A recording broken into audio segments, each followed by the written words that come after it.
আসসালামু আলাইকুম। আজকে একটা ভিন্ন ধরনের গল্প আপনাদের সাথে শেয়ার করব। প্রত্যেকটা মানুষই তার কোনো একটা লাইফের স্টেজে গিয়ে আর্মড ফোর্সে জয়েন করতে চায়। তো আমার যখন এই স্টেজে ছিলাম আমি, তখনকার ঘটনাগুলো শেয়ার করব। তো প্রত্যেকটা মানুষের জীবনে একজন করে ইন্সপায়ারেশন থাকে, যার অনুপ্রেরণার মাধ্যমে সে আর্মড ফোর্সে আসতে চায়। তো আমার তেমন একজন মানুষ পরিচিত ছিলেন, তিনি হচ্ছেন Rajiv sir, ex para commando 46 BMA long course. অনেকেই চিনে থাকবেন, এবং যারা চিনেন না তাদের জন্য এই ভিডিওটি। আমার কৈশোরকাল কেটেছে রাজীব স্যারের লেখাপড়ে। স্যার অনেক বছর ধরে ফেসবুকে লেখালেখি করেন। প্রায় 2017 সাল থেকে আমি তাকে ফলো করি। তার সামরিক জীবন, কমান্ডো ট্রেনিং, বিএমএ লাইফ, এই দুঃসাহসিক ঘটনাগুলো নিয়ে তিনি লেখালেখি করেন। ছোট বাটন ফোন ছিল তখন, তখন তো স্মার্টফোন ছিল না। তখন এই ফোনেই পোস্টগুলো পড়তাম, আর মনে মনে কল্পনা করতাম প্যারা কমান্ডো হব। তো তখন থেকেই আর্মড ফোর্সের প্রতি একরকম ফ্যাসিনেশন কাজ করতো।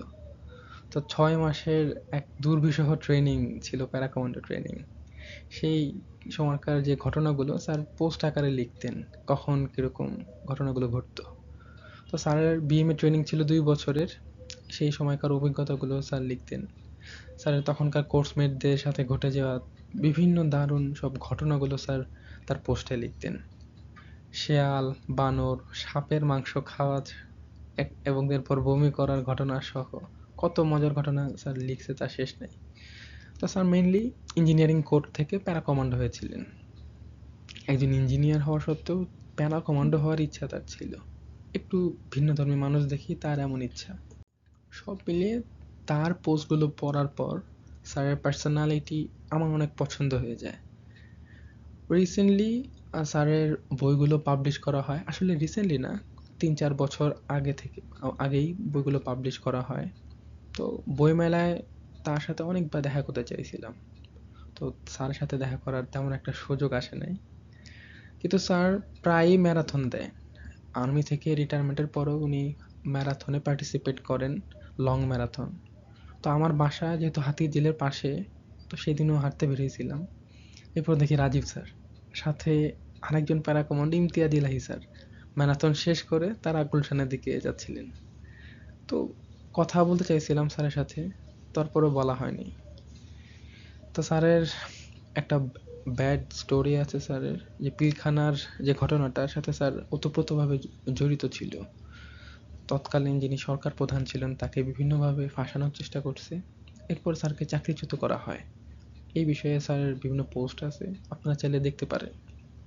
স্যারের জেলের জীবন ছিল আরও বেশি দুর্বিষহ, আরও অনেক খারাপ লাগার ঘটনা ছিল তখন। সে আলাপ থাক। স্যারের এই 4টা বই নিয়ে আজকে কথা বলতে চাইছিলাম। আপনারা যদি কেউ চান কমান্ডো লাইফের ঘটনাগুলো জানতে একজন রিয়েল কমান্ডোর কাছ থেকে, তাহলে কমান্ডো বইটা কিনতে পারেন। এটা আমার প্রথম কেনা বই ছিল এবং স্যারের প্রথম পাবলিশ করা বই। এরপর যারা আর্মিতে পরীক্ষা দিবেন তারা অনেক সময় বিএমএ লাইফ কেমন হয় সে সম্পর্কে জানতে চান, এর জন্য মিলিটারি একাডেমি ডায়েরিটা পড়তে পারেন। একজন রিয়েল অফিসার ক্যাডেট এই বইটি লিখেছেন, মানে রাজীব স্যার নিজে।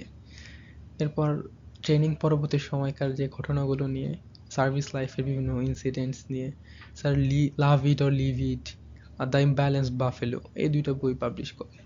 তো আপনারা রকমারিতে এই বইগুলো পাবেন। ওয়াফি লাইফ, প্রথমা, বাতিঘর, এসব জায়গাও চেক করে দেখতে পারেন। এখানেও অনেক চাইলে অনেক সময় থাকে, স্টকে থাকে। আর স্যারের নতুন একটা বই বের হবে সামনে ইনশাআল্লাহ। আর বইটা হচ্ছে যে জীবন ঘাস ফড়িং এর। আপনারা চাইলে পরবর্তী বইমেলা থেকে এই বইটা কালেক্ট করতে পারেন। স্যারের যখন প্রথম কমান্ডো বইটা বের করতে চান তখন স্যার প্রি অর্ডার নিচ্ছিলেন। তো স্যার বলছিলেন যারা যারা প্রি অর্ডার করবেন তাদেরকে একটা করে অটোগ্রাফ দেওয়া হবে এবং তার প্যারা কমান্ডো লাইফের একটা ছবি দেওয়া হবে। তো আমার সেই সৌভাগ্য হয়েছিল যে স্যারের সেই অটোগ্রাফযুক্ত বই আর স্যারের প্যারা কমান্ডো লাইফের একটা ছবি আমি পাইছিলাম। এখন যদিও স্যার দেন না। স্যারকে অনেক ধন্যবাদ আমাদের মতো নগণ্য মানুষের জন্য বই আকারে এটি পাবলিশ করার জন্য। স্যারকে সামনাসামনি ধন্যবাদ দেওয়া হয়নি, তো ভিডিও মাধ্যমে স্যারকে ধন্যবাদ জানাচ্ছি। আপনাদেরকেও ধন্যবাদ ভিডিওটা দেখার জন্য। আপনারা যদি চান তাহলে বইগুলো কালেকশনে রাখতে পারেন। ধন্যবাদ।